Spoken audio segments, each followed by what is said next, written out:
అమరావతిలో ప్రతిష్టాత్మకంగా నిర్మిస్తున్న క్వాంటమ్ వ్యాలీ పనులను మంత్రి నారాయణ పరిశీలించారు.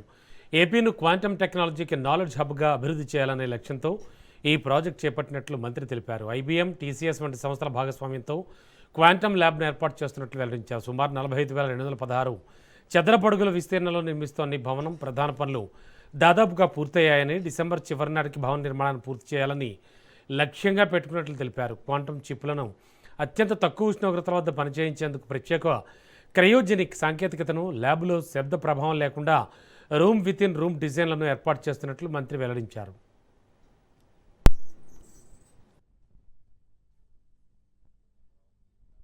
ఏదైతే ఉందో ఈ యొక్క క్యాపిటల్ సిటీని గౌరవ ముఖ్యమంత్రి గారు ఇది ఒక నాలెడ్జ్ హబ్గా, ఈ రాష్ట్రంలో దీన్ని ఒక నాలెడ్జ్ హబ్గా చేయాలని దీన్ని వారు ఏ విధంగా అయితే తెలంగాణ హైదరాబాద్ నగరాన్ని ఐటీ హబ్గా చేశారో అదేవిధంగా చేయాలనే ఉద్దేశంతో క్వాంటమ్ వ్యాలీ క్వాంటమ్ కంప్యూటర్ని ఇక్కడ ఎస్టాబ్లిష్ చేసి దీని ఒక క్వాంటమ్ వ్యాలీగా దీన్ని నామకరణం చేయడం జరిగింది.